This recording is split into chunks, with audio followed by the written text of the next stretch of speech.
ನಮಸ್ತೆ. ನಮ್ಮ ಮಹಾಲಕ್ಷ್ಮಿಗೆ ತಾವರೆ ಹೂವೆಂದರೆ ಬಹಳ ಇಷ್ಟ. ಮತ್ತು ಅದರ ಜೊತೆಗೆ ಮಲ್ಲಿಗೆ ಹೂವು, ಸಂಪಿಗೆ ಹೂವು ಎಲ್ಲವೂ ಇಷ್ಟ. ಆದರೆ ಇನ್ನೊಂದು ವಿಶೇಷವಾದ ಹೂವು ಇದೆ, ಅದೇ ಕದಂಬ ಹೂವು. ನಮ್ಮ ಶ್ರೀ ವರಮಹಾಲಕ್ಷ್ಮಿಗೆ ತುಂಬ ಪ್ರಿಯ ಅಂತ ಹೇಳ್ತಾರೆ.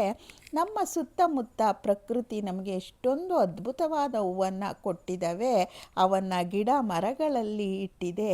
ಅಂತಹ ವಿಶೇಷವಾದ ಹೂವುಗಳಲ್ಲಿ ಕದಂಬ ಹೂವು ಸಹ ಒಂದು ಅಂತ ಹೇಳ್ತಾರೆ. ನೋಡಲು ಚಿಕ್ಕ ಚಿಕ್ಕ ಹೂವುಗಳು ಒಂದೇ ಕಡೆ ಸೇರಿಕೊಂಡು ದುಂಡಾಗಿ ಚೆಂಡಿನಂತೆ ಕಾಣುವ ಕದಂಬ ಹೂವು ತನ್ನದೇ ಆದ ಸುಂದರವಾದ ಪರಿಮಳವನ್ನು ಹೊಂದಿರುತ್ತದೆ.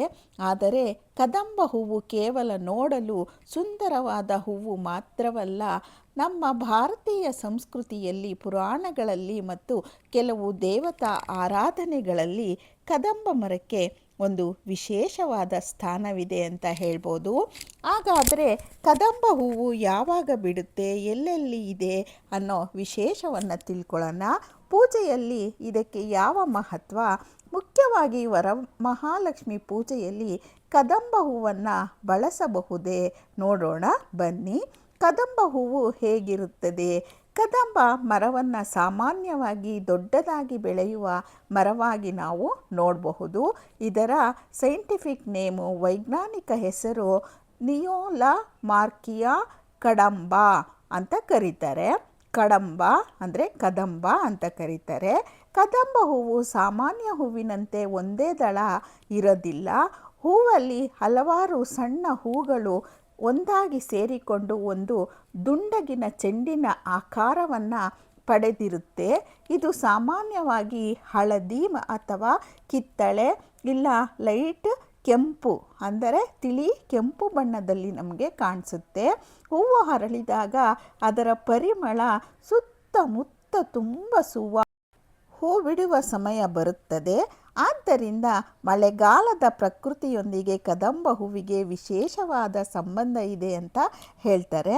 ನಮ್ಮ ಪುರಾಣ ಮತ್ತು ಭಾರತೀಯ ಜನಪದ ಪರಂಪರೆಯಲ್ಲಿ ಕದಂಬ ಮರಕ್ಕೆ ವಿಶೇಷವಾದ ಸ್ಥಾನ ಇದೆ. ವಿಶೇಷವಾಗಿ ಶ್ರೀಕೃಷ್ಣನಿಗೆ ಕದಂಬ ಮರದೊಂದಿಗೆ ತುಂಬ ಅವಿಮಾನವಾದ ಸಂಬಂಧವಿದೆ ಅಂತ ಹೇಳ್ತಾರೆ.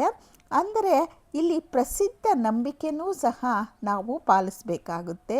ವೃಂದಾವನದ ಕೃಷ್ಣ ಲೀಲೆಯ ಕಥೆಗಳಲ್ಲಿ ಕದಂಬ ಮರದ ಉಲ್ಲೇಖಗಳು ಬರ್ತವೆ. ಕೃಷ್ಣನು ಕದಂಬ ಮರದ ಮೇಲೆ ಕುಳಿತು ತನ್ನ ಕೊಳಲನ್ನು ನುಡಿಸುತ್ತಿದ್ದನು ಎಂಬ ಜನಪ್ರಿಯ ಭಕ್ತಿಪರ ಚಿತ್ರಣವನ್ನು ನಾವು ಕೇಳಿದ್ದೇವೆ ಮತ್ತು ನೋಡಿದ್ದೇವೆ.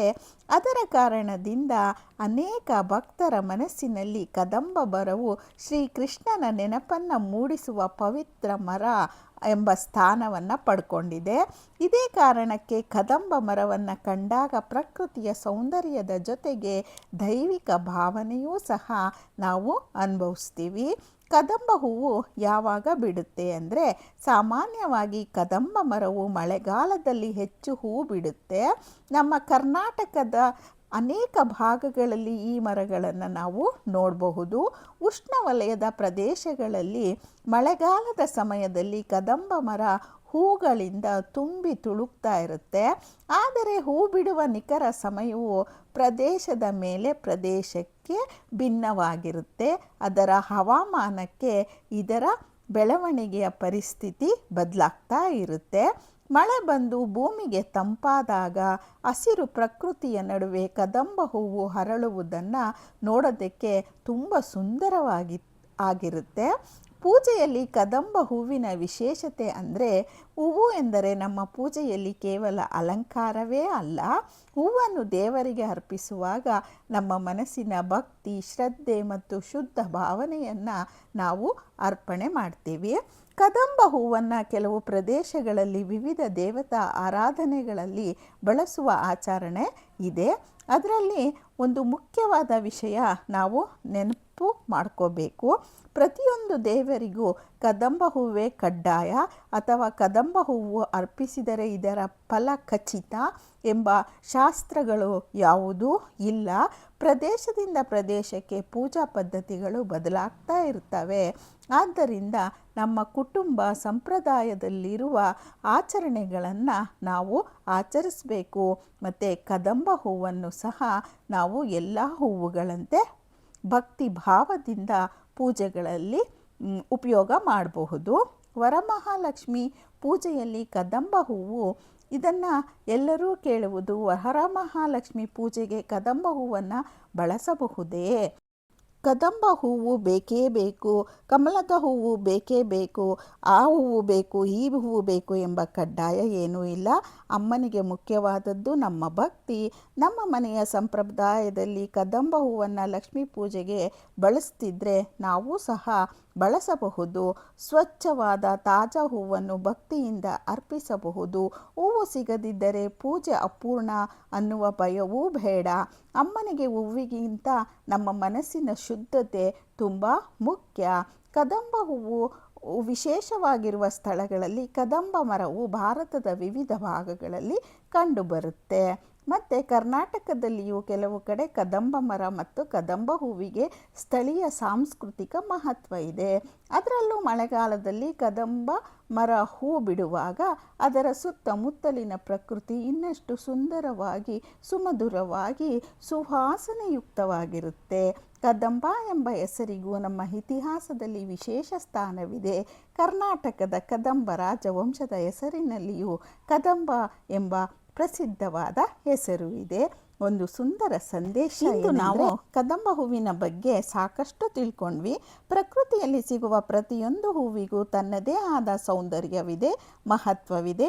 ಹಲವಾರು ಸಣ್ಣ ಸಣ್ಣ ಹೂವುಗಳು ಒಂದಾಗಿ ಸೇರಿದಾಗ ಒಂದು ಸುಂದರವಾದ ಕದಂಬ ಹೂವು ರೂಪುಗೊಳ್ಳುತ್ತದೆ. ಅದೇ ರೀತಿ ನಮ್ಮ ಜೀವನದಲ್ಲೂ ಸಣ್ಣ ಸಣ್ಣ ಸಂತೋಷಗಳು, ಸಣ್ಣ ಸಣ್ಣ ಒಳ್ಳೆಯ ಕೆಲಸಗಳು, ಪ್ರೀತಿ, ಭಕ್ತಿ ಮತ್ತು ನಂಬಿಕೆ ಎಲ್ಲವೂ ಸೇರಿಕೊಂಡಾಗ ನಮ್ಮ ಜೀವನವು ಸುಂದರವಾಗುತ್ತದೆ. ಹಾಗಾಗಿ ವರಮಹಾಲಕ್ಷ್ಮಿ ಹಬ್ಬದ ಸಂದರ್ಭದಲ್ಲಿ ನಿಮಗೆ ಕದಂಬ ಹೂವು ಸಿಕ್ಕರೆ ನಿಮ್ಮ ಮನೆಯ ಸಂಪ್ರದಾಯಕ್ಕೆ ಅನುಗುಣವಾಗಿ ಅದನ್ನು ಅಮ್ಮನ ಅಲಂಕಾರಕ್ಕೆ, ದೇವಿಗೆ ಅತ್ಯಂತ ಪ್ರಿಯ ಶ್ರೀ ವರಮಹಾಲಕ್ಷ್ಮಿ ದೇವಿಯ ಕೃಪೆ ನಿಮ್ಮ ಮತ್ತು ನಿಮ್ಮ ಕುಟುಂಬದ ಮೇಲೆ ಸದಾ ಇರಲಿ. ಮನೆಯಲ್ಲಿ ಸುಖ, ಶಾಂತಿ, ಆರೋಗ್ಯ, ಐಶ್ವರ್ಯ, ಸಂತೋಷ ತುಂಬಿ ತುಳುಕಲಿ. ವರಮಹಾಲಕ್ಷ್ಮಿ ದೇವಿಗೆ ಜಯ. ಈ ವಿಡಿಯೋ ಇಷ್ಟ ಆಗಿದ್ರೆ ಒಂದು ಲೈಕ್ ಮಾಡಿ, ಶೇರ್ ಮಾಡಿ, ಕಮೆಂಟ್ ಮಾಡಿ, ಸಬ್ಸ್ಕ್ರೈಬ್ ಮಾಡೋದನ್ನು ಮರಿಬೇಡಿ. ಮತ್ತೊಂದು ವಿಶೇಷವಾದ ವಿಡಿಯೋದೊಂದಿಗೆ ನಾನು ನಿಮ್ಮನ್ನು ಭೇಟಿ ಮಾಡ್ತಿದ್ದೀನಿ. ಈ ಮಾಹಿತಿ ನಿಮಗೆ ಇಷ್ಟ ಆಗೇ ಆಗಿರುತ್ತೆ. ನೀವು ಸಹ ವರಮಹಾಲಕ್ಷ್ಮಿಯಮ್ಮನ ಪೂಜೆಯನ್ನು ಶುದ್ಧ ಮನಸ್ಸಿನಿಂದ, ಸ್ವಚ್ಛತೆಯಿಂದ ಮತ್ತು ಯಾವುದೇ ಬೇಡಿಕೆ ಇಲ್ಲದೆ ಒಳ್ಳೆ ಮನಸ್ಸಿನಿಂದ ಪೂಜೆಯನ್ನು ಮಾಡಿ ನಿಮ್ಮ ಇಷ್ಟಾರ್ಥವನ್ನು ದೇವಿ ಆಶೀರ್ವಾದ ಮಾಡಿ ಪೂರೈಸ್ತಾಳೆ. ನಮಸ್ತೆ.